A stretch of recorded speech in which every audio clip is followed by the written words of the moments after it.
கர்த்தர் நல்லவர், அவர் கிருபை என்றும் உள்ளது. ஆண்டவராகிய இயேசு கிறிஸ்து நாமத்தினால் உங்கள் ஒவ்வொருவருக்கும் அன்பின் வாழ்த்துக்கள். இன்று செப்டம்பர் 26ஆம் தேதி. இந்த நாள் உங்களுக்கு சமாதானத்தின் நாளாகவும் ஆசீர்வாதத்தின் நாளாகவும் இருப்பதாக. இன்றைக்கு நாம் தியானிக்கும் வசனம் ஏசாயா 30வது அதிகாரம் 19வது வசனம். இனி நீ அழுது கொண்டிராய், உன் கூப்பிடுதலின் சத்தத்துக்கு அவர் உருக்கமாய் இறங்கி அதை கேட்டவுடனே உனக்கு மறு உத்தரவு அருளுவார். ஆம், இனி நீ அழுது கொண்டிராய்.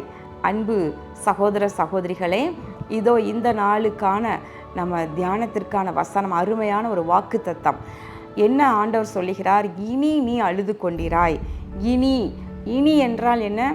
இதுவரைக்கும் ஒருவேளை நீங்கள் உங்கள் வாழ்க்கையில் ஏராளமான நாட்கள் அழுது கொண்டிருந்திருக்கலாம், வேதனையோடு கடந்து வந்திருக்கலாம், கண்ணீரே உங்களுடைய உணவாக இருக்கலாம். எத்தனையோ பேர் சொல்லலாம், நான் என்னுடைய கண்ணீர் அவருடைய துருத்தியில் இருக்குது, அவ்வளவு நான் ஆண்டவர் சமூகத்தில் கண்ணீர் வடித்திருக்கிறேன் என்றெல்லாம் நீங்கள் சொல்லலாம். உங்களுடைய கண்ணீர் மனுஷர்களுக்கு தெரியாமல் இருக்கலாம், ஆனால் கர்த்தர் பார்த்து கொண்டே இருக்கிறார். இன்றைக்கு அவருடைய வார்த்தை உங்களுக்கு நேராக கடந்து வருகிறது.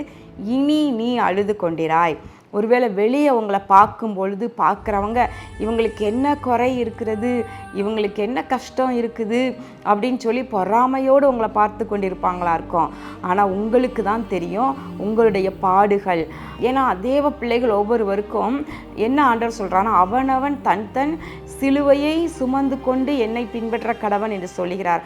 அப்போ அவரவருக்கு ஒரு பாரம் உண்டு. அவரவர் சுமப்பதற்கு ஏற்ற ஒரு சிலுவையை நமக்கு கொடுத்துருக்கிறாரு.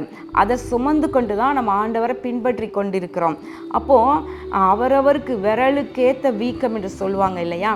அப்போது உங்களுக்குரிய பாடுகள் மற்றவங்க அறிய மாட்டாங்க.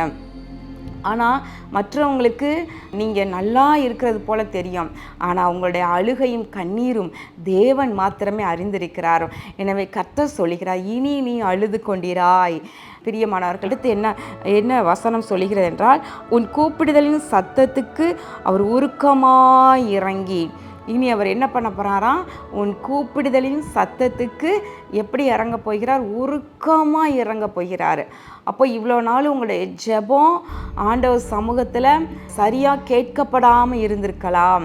உங்களுக்கு விரோதமாய் போராடின பலவிதமான சத்துருக்களுடைய போராட்டங்கள், சத்துருவினுடைய எதிர்ப்புகள், அந்தகார வல்லமையுடைய கிரியைகள், இவையெல்லாம் உங்களுடைய குடும்ப சாபங்கள், குடும்ப போராட்டங்கள், இவையெல்லாம் சேர்ந்து உங்களுடைய ஜெபம் தேவ சமூகத்திற்கு எட்டாதபடிக்கு தடையாக நின்றிருந்திருக்கலாம்.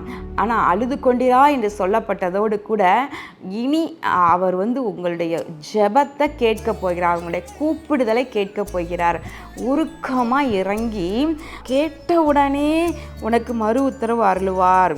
அதை கேட்ட உடனே நீங்கள் என்ன கூப்பிடுறீங்களோ, ஆண்டவரை பார்த்து நீங்கள் என்ன சொல்லி ஜெபம் பண்ணுறீங்களோ, என்ன வேதனையோடு நீங்கள் கூப்பிடுகிறீங்களோ, அல்லது தேவ சமூகத்தில் எப்படி நீங்கள் ஜெபம் பண்ணுறீங்களோ, உடனே அவர் அதற்கு கேட்டவுடனே அவர் இறங்குகிறாராம். எப்படி? உருக்கமாக இறங்கி அதற்கு மறு உத்தரவு அருளுகின்றார்.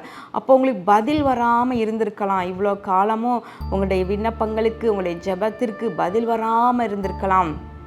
ஆனால் ஒரு நேரம் வருது, ஆண்டவர் சொல்கிறாரு, உங்கள் கண்ணீரெல்லாம் துடைத்து இனி நீ அழமாட்ட, என் மகனே என் மகளே, இனி நீ அழுது கொண்டிராய். உன் கூப்பிடுதலுக்கு இனிமேல் நான் உருக்கமாக இறங்கிடுவேன், அதை கேட்ட உடனே மறு உத்தரவு அருளுவேன் என்று சொல்லி ஆண்டவர் சொல்லுகின்றார். நம்ம வேதத்தில் ரூத் புத்தகத்தில் நம்ம நகோமி என்கிற பெண்ணை பார்க்கின்றோம். நகோமி என்றால் இனிமை என்று அர்த்தம். அப்போ அவள் வாழ்க்கையில் பல பாடுகள் பட்டு கணவனை இழந்து பிள்ளைகளை இழந்து ரூத் மருமகளோடு கூட தன் தேசத்திற்கு திரும்ப வரும் பொழுது எல்லாரும் அவள் நகோமியா என்று சொல்லும் பொழுது அவள் சொல்லுகிறாள், என்னை மாறா என்று சொல்லுங்க, நான் நகோமி இல்லை அப்படிங்கிறாள். அவ்வளவு அவளுடைய வாழ்க்கை கசந்து போயிருக்கிறது. ஆனாலும் கூட பாருங்களேன், ஒரு நேரம் வருது, ஆண்டவர் அவளுடைய கண்ணீரை துடைத்து ரூத்தின் மூலமாக அவளுக்கு வாழ்க்கையில் ஒரு ஆசீர்வாதத்தை, ஒரு சமாதானத்தை, ஆறுதலை கட்டளையிட்டு நடத்துவதை நம்ம பார்க்கின்றோம்.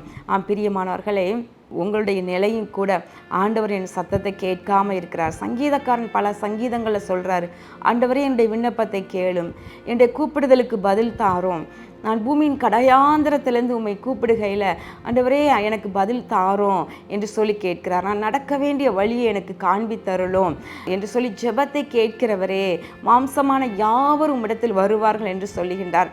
வேதத்தில் இப்படி பக்தர்கள் கூட ஆண்டவர் தங்களுடைய விண்ணப்பத்திற்கு பதில் கொடுக்க வேண்டும் என்று சொல்லி பரிதவித்தது உண்டு. இன்றைக்கும் கூட விசுவாசிகளாகிய தேவ பிள்ளைகளாகிய நாமும் கூட சில நேரங்களில் துக்கத்தால் நிரம்பி ஜெபிக்கும் பொழுது பதில் வராதது போல கடந்து வரலாம். ஆனால் இன்றைக்கு தேவனுடைய வார்த்தை, நீ அழுது கொண்டிராய், அவர் உருக்கமாய் இறங்குவார், உனக்கு மறு உத்தரவு அருளி செய்வார். பாருங்களேன், இதில் ஒரு அழகான வசனம், 26வது வசனம், கர்த்தர் தமது ஜனத்தின் முறிவை கட்டி அதன் அடிக்காயத்தை குணமாக்கும் நாளில் சந்திரனுடைய வெளிச்சம் சூரியனுடைய வெளிச்சத்தை போலவும் சூரியனுடைய வெளிச்சம் ஏழத்தனையான 7 பகலின் வெளிச்சத்தைப் போலவும் இருக்கும்.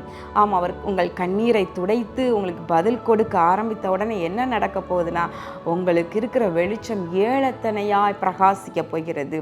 சந்திரனுடைய வெளிச்சம் மங்கிய வெளிச்சம், மங்கிய குளிர்ச்சியான இனிமையான வெளிச்சம் தான் சந்திரன் கொடுக்கிறார். ஆனால் அது எப்படி கொடுக்க போகுதான் உங்களுக்கு சூரியனை போல வெளிச்சம் 7 மடங்கு பகலை போல வெளிச்சம் தரப்போகிறது. கர்த்தர் உங்கள் கண்ணீரை துடைத்து அப்படி செய்வார். கண்களை மூடி ஜெபம் பண்ணுவோமா? எங்கள் அன்புள்ள பரலோக பிதாவே, இந்த நாளிலும் நாங்கள் தியானித்த வசனமாகிய இனி நீ அழுது கொண்டிரா என்ற வாக்குத்தத்த வார்த்தையின்படி உடைய பிள்ளைகள் யாரெல்லாம் கண்ணீரோடு கடந்து வந்து கொண்டிருக்கிறார்களோ அவர்கள் கண்ணீரை துடைத்து இனி நீ அழுது கொண்டிரா என்று நீர் அவர்களுக்கு உருக்கமாய் இறங்கி அவர்கள் விண்ணப்பங்களுக்கெல்லாம் பதில் கொடுத்து ஆசீர்வதிப்பீராக. இயேசு கிறிஸ்துவின் நாமத்தின் நல்ல பிதாவே, ஆமேன். அன்பு தேவ பிள்ளைகளே, இன்று வியாழக்கிழமை, வருகின்ற சனிக்கிழமை, அதாவது நாளை மறுநாள் நம்முடைய ஆசீர்வாத டிவியினுடைய உபவாச கூட்டம் சென்னையில் வைத்து நடைபெற உள்ளது. தேவ பிள்ளைகள், நீங்கள் குடும்பமாக தவறாமல் இக்கூட்டத்தில் கலந்து கொள்ளுங்கள். 1000 நாள் ஆகாமிய கூடாரத்தில் தங்கியிருப்பதை பார்க்கிலும் ஒரு நாள் தேவனுடைய பிரகாரத்தில் தங்கியிருப்பது, அவருடைய சமூகத்தில் தங்கியிருப்பது எவ்வளவு நல்லது. தேவ பிள்ளைகளெல்லாம் கூடி வந்து பரிசுத்த உபவாச நாளை நியமியுங்கள் என்று எழுதியிருக்கிறது போல நம்ம ஒவ்வொரு மாதமும் கடைசி சனிக்கிழமை நியமித்து உபவாச நாளாக நம்ம அனுசரித்து வருகிறோம். எல்லாம் கூடி தேவ சமூகத்தில் நம்ம தாழ்த்தி ஜெபிக்கிறோம். உங்கள் சகோதரன் ஆலன்பால் மற்றும் நானும் கூட ஆண்டவர் சமூகத்தில் பல மணி நேரம் ஜெபம் பண்ணி உங்களுக்காக போராடி நாங்கள் இந்த கூட்டத்திற்கு வருவோம். கர்த்தர் அற்புதங்களை செய்வார். உங்களுக்கு ஆவி ஆத்மா சரீரத்தில் விடுதலையை கட்டளையிடுவார். நீங்கள் கட்டாயம் கலந்து கொள்ளுங்கள். கர்த்தர் உங்களை ஆசீர்வதிப்பாராக. ஆமேன்.